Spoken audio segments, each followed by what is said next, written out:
الحمد لله رب العالمين والصلاة والسلام على أشرف الأنبياء والمرسلين نبينا محمد وعلى آله وصحبه أجمعين. أما بعد، أعوذ بالله السميع العليم من الشيطان الرجيم. بسم الله الرحمن الرحيم. يا أيها الذين آمنوا اتقوا الله حق تقاته ولا تموتن إلا وأنتم مسلمون. يا أيها الذين آمنوا اتقوا الله وقولوا قولا سديدا يصلح لكم أعمالكم ويغفر لكم ذنوبكم ومن يطع الله ورسوله فقد فاز فوزا عظيما. قال الله تبارك وتعالى في القرآن المجيد: ومن يتق الله يجعل له مخرجا ويرزقه من حيث لا يحتسب. وقال صلى الله عليه وسلم: يا عبادي كلكم ضال إلا من هديته فاستهدوني أهديكم. اخرجہ مسلم. ساری تعریف و توصیف و حمد و ثنا صرف اور صرف اللہ تعالیٰ ہی کے لیے سزاوار ہے، جو ساری کائنات کا مالک، مدبر، آقا، شہنشاہ اور حاکم حقیقی ہے. وہی ہمارا خالق ہے، وہی ہمارا رازق ہے، اور وہی ہمارا مشکل کشا ہے، اور اسی کے قبض قدرت میں ساری چیزیں ہیں. اور لاکھوں کروڑوں درود و سلام ہو ہمارے آخری نبی محمد صلی اللہ علیہ وسلم کی ذات گرامی پر، کہ آپ صلی اللہ علیہ وسلم نے ہمیں قرآن و سنت کی ایک ایسی روشن شاہراہ پر، ایک ایسے روشن راستے پر چھوڑ کر گئے ہیں کہ جس کی راتیں بھی دن کی طرح اجالی اور روشن ہیں. اور اس راستے سے وہی لوگ انحراف کرتے ہیں، منہ موڑتے ہیں، جن کے حق میں تباہی اور بربادی مقدر ہوتی ہے. محترم حضرات، آج خطیب صاحب نے جس موضوع پر خطبہ دیا ہے وہ ہے کہ وہ کون سے اسباب ہیں جس سے نیک اعمال کی توفیق ہم کو نصیب ہوتی ہے. نیک اعمال کرنے کی توفیق نصیب ہونا یہ ایک بہت بڑی بات ہے. تو وہ کون سے اسباب ہیں جن کی وجہ سے اللہ تعالی ہمیں نیک توفیق عطا فرماتا ہے اور ہدایت سے سرفراز فرماتا ہے. توفیق کا ملنا اور ہدایت کا ملنا یہ ایک بہت بڑا، اللہ تعالیٰ کی ایک بہت بڑی نعمت ہے، اور یہ اللہ تعالیٰ کا بہت بڑا فضل ہے. اور اس کا ہر انسان ہر لمحہ اس کا محتاج ہے. ہر انسان کو، چاہے وہ چھوٹا ہو، بڑا ہو، عالم ہو، فاضل ہو، علامہ ہو، ہر شخص کو اس کی ضرورت ہے. اللہ تعالیٰ کی توفیق اور اللہ تعالیٰ کی ہدایت کے بغیر انسان ایک قدم بھی آگے نہیں بڑھا سکتا. یہ اس لیے ہم کو جو اہم دعا سکھلائی گئی ہے، جو ہم ہر نماز میں، ہر رکعت میں ہم دعا کرتے ہیں، اللہ تعالیٰ سے صرف ایک ہی دعا کرتے ہیں، وہ یہ کہ اہدنا الصراط المستقیم، کہ اللہ تعالیٰ ہمیں صراط مستقیم کی طرف ہدایت ہو.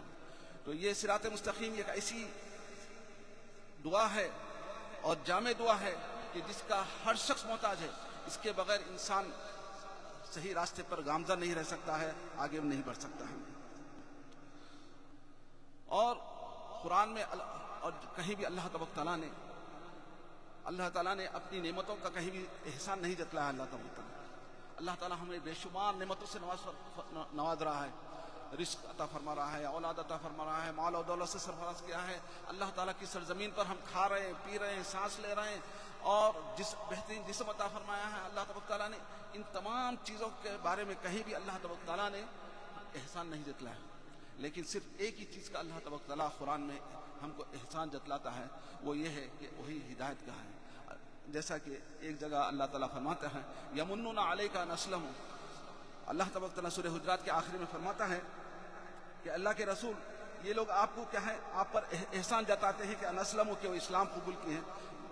قل لا تمنوا علی اسلامکم. تو اللہ تبارک تعالیٰ فرماتا ہے کہ تم مجھ پر اپنا احسان مت جتلاؤ اسلام لانے کا.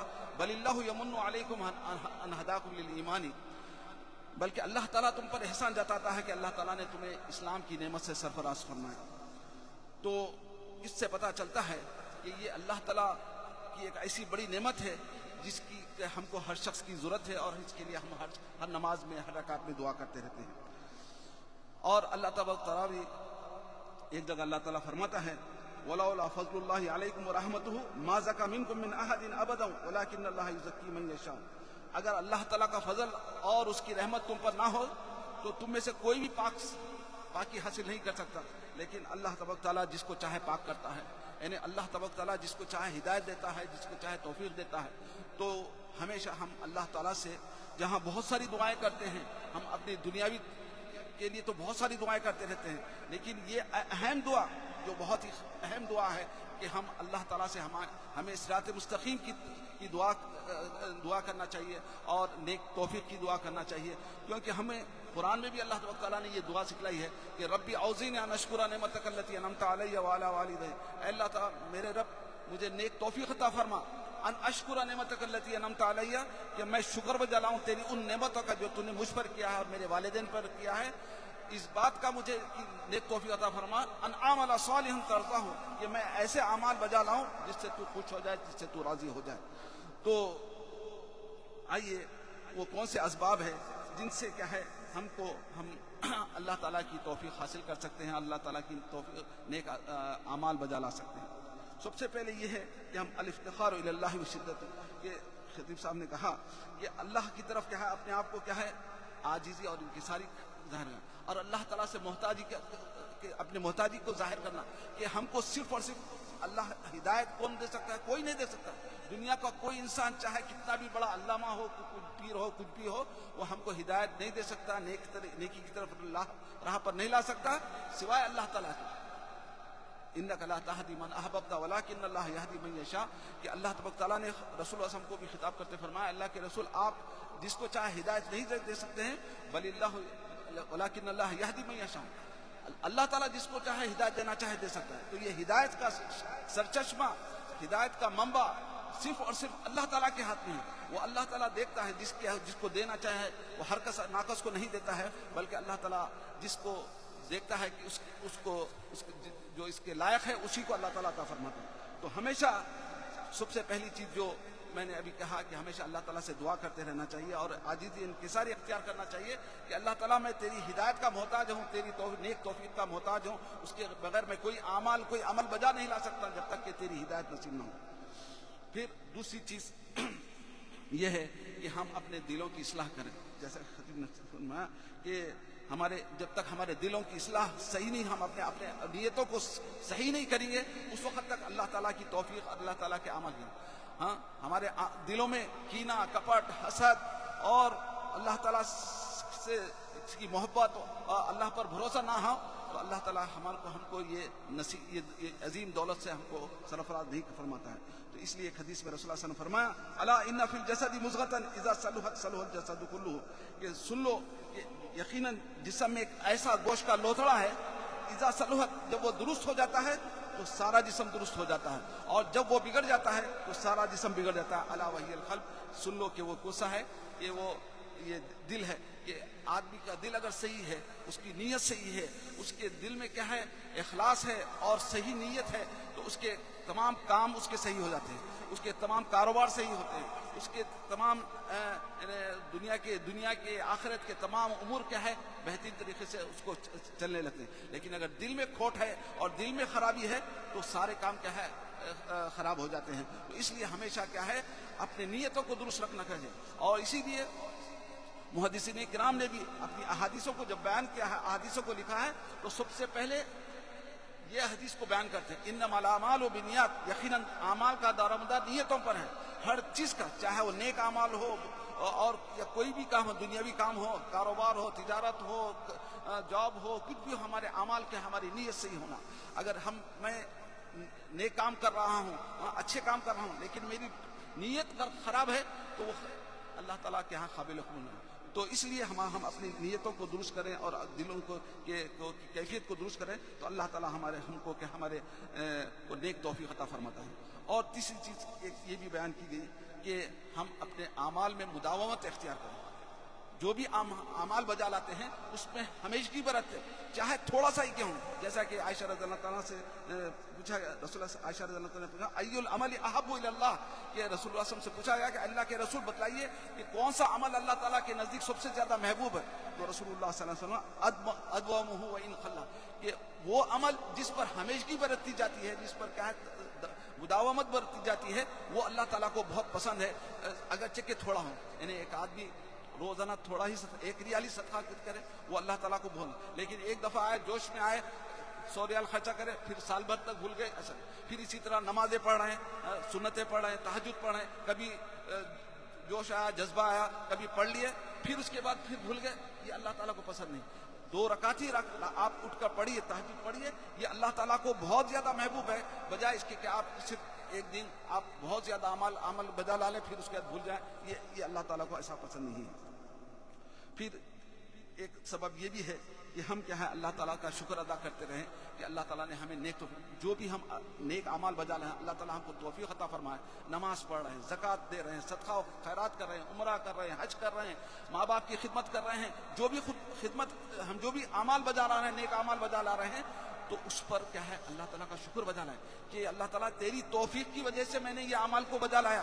اس میں میرا دخل نہیں ہے, میری کوئی اس میں میری پارسائی کا دخل نہیں ہے, میرے ارادے کا کوئی دخل نہیں ہے, اور میری قوت ارادے کا کوئی دخل نہیں ہے, بلکہ صرف اور صرف اللہ تعالیٰ کی مدد اور اللہ تعالیٰ کی توفیق سے میں نے یہ کام کیا ہے. یعنی لوگوں جب دیندار بن جاتے ہیں اور دین پر عمل کرنے لگ جاتے ہیں زیادہ, تو غرور میں مبتلا ہو جاتے ہیں. ہاں, غرور میں مبتلا ہو جاتے ہیں. تو اس وجہ سے کہ ان کو کیا ہے وہ سمجھتے ہیں کہ یہ میں اپنے بلبوتے پر کر رہا ہوں, اپنے بلبوتے پر نہیں. یہ سب کچھ اگر آپ کو اللہ تعالیٰ کی توفیق مل رہی ہے, اللہ تعالیٰ کے احکام بجا لا رہے ہیں, تو اللہ تعالیٰ کا شکر ادا کرنا ہے کہ اللہ تعالیٰ نے مجھے اس کی توفیق عطا فرمائی. تو اللہ تبارک تعالیٰ کیا ہے, جب آپ یہ شکر بجا لاتے ہیں تو آپ کو مزید توفیق عطا فرماتا ہے نیک اعمال میں, کیونکہ شکر کا نتیجہ کیا ہے, نعمتوں میں اضافہ کیا جاتا ہے. لئن شکرتم لازیدنکم, اگر تم شکر بجا لاؤ گے تو میں تمہیں اور اضافہ کروں گا. تو یہ بھی کیا ہے, یہ نعمت ہے, توفیق کی نعمت. اللہ تعالیٰ کے اعمال کو بجا لانا بھی کیا ہے, یہ بہت بڑی نعمت ہے اللہ تعالیٰ کی. تو اس نعمت کا شکر ادا کریں گے تو مزید اللہ تعالیٰ آپ کو اعمال صالحہ بجا لانے کی توفیق عطا فرمائے گا.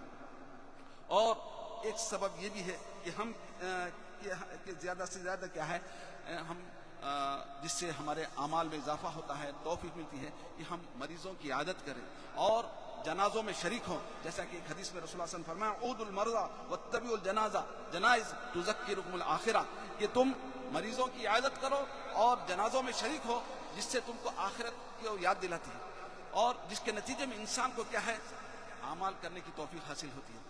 ہم مہینے میں ایک آدھ دفعہ ہی صحیح ہاسپٹلوں کا دورہ کرنا چاہیے اور دیکھنا چاہیے کہ وہاں مریض کس حالت میں قسم پرسی کی زندگی گزار رہے ہیں. اللہ تعالیٰ ہم کو صحت مند رکھا ہے, چل رہے ہیں, پھر رہے ہیں, کھا رہے ہیں, پی رہے ہیں, ہم کو کوئی تکلیف نہیں, ہم کو احساس ہی نہیں ہے. کبھی ہم ہاسپٹلوں کا جا کے دورہ کریں, کیسے کیسے مرض میں مبتلا ہیں لوگ, اور دائمی مرض ہیں, یعنی کب ان کو اللہ تعالیٰ شفا عطا فرمائے گا اللہ تعالیٰ بہتر جانتا ہے. پھر اسی طرح ہم کو قبرستان بھی جاتے رہنا چاہیے, کیونکہ اس کی وجہ سے ہم کو بھی احساس ہوگا کہ ہم کسی بھی وقت ہماری آنکھ بند ہو گئی تو یہ 2 گز کی کوٹری میں ہم کو بھی آنا ہے. ہمارے رشتے دار فوری جلد سے جلد اس کوٹری میں لا کے ہم کو دفن کر دیں گے جلد سے, اور انتظار بھی نہیں کریں گے, 1-2 دن کا بھی انتظار نہیں کریں گے, بلکہ چند گھنٹوں میں ہمارا پورا کام ختم کر دیں. تو یہ جب جائیں گے تو ہم کو یہ احساس ہوگا اور شعور ہوگا کہ ہم کو بھی کیا ہے یہاں آنے کا ہے, تو اس کے دل کیا ہے نرم پڑے گا, اور وہ نیک اعمال کی طرف کیا ہے وہ رجوع ہوگا. اور اس کے علاوہ اور بہت سارے اسباب ہے جس میں کیا ہے ہم ذکر اللہ تعالیٰ کا کثرت سے ذکر کریں. جیسا کہ خطیب صاحب نے کہا کہ یہ جو جس میں شیطان سے محفوظ رہنے اور شیطان سے بچنے کے لیے جو دعا سکھلائی گئی ہے, اس کو کیا ہے کثرت سے لا الہ الا اللہ وحدہ لا شریک لہ لہ الملک والحمد وهو علی کل شیء قدیر, یہ جس کو 100 مرتبہ پڑھنے کا روزانہ ذکر ہے. تو یہ جس شیطان سے بچنے کی ہم کا تدارک کریں گے, بچنے کی حفاظت کریں گے, تو اللہ تبارک تعالیٰ بھی ہمارے کو کیا ہے شیطان جب سے بچ جائیں گے, اس کے وسوسوں سے یا اس کے شر سے بچ جائیں گے, تو ظاہر بات ہے کہ ہم کو نیک اعمال کی توفیق ملے گی اور نیک اعمال کی طرف ہم رجوع ہوں گے. تو اس طرح سے بہت سارے یہ اعمال ہیں. تو ہم ہمیشہ اللہ تعالیٰ سے دعا کرتے رہیں کہ اللہ تعالیٰ ہمیں نیک توفیق عطا فرمائے اور اعمال صالح, کیونکہ یہ بہت بڑی نعمت ہے, اور اتنی بڑی نعمت ہے کہ اس کے ہر شخص ضرورت مند ہے. نیک توفیق کی اور نیک ہدایت کی ہر شخص ضرورت ہے. کوئی یہ نہیں کہہ سکتا, تکبر کر سکتا ہے کہ مجھے تو اب کیا ہے سارا علم حاصل ہوگا, میں بہت بڑا متقی پرہیزگار ہوں. کسی بھی وقت اللہ تعالیٰ اس کے دل کو بدل دے سکتا ہے, اور وہ کیا ہے نیک اعمال چھوڑ کے غلط اعمال کی طرف متوجہ وہ رجوع ہو جا سکتا ہے. تو اس لیے ہمیشہ اللہ تعالیٰ سے کیا ہے، اگر آپ کو نیک توفیق مل رہی ہے، نیک کام کر رہے ہیں، تو اس پر غرور تکبر نہیں کریں، بلکہ اللہ کا شکر ادا کریں اور مزید اللہ تعالیٰ سے دعا کریں کہ اللہ تعالیٰ مزید مجھے نیک اعمال کی توفیق عطا فرمائے. اللہ تعالیٰ سے دعا ہے کہ اللہ تعالیٰ ہمیں نیک توفیق عطا فرمائے اور جب تک زندہ رکھے ایمان پر، اسلام پر زندہ رکھے اور خاتمہ بالخیر فرمائے. آمین یا رب العالمین.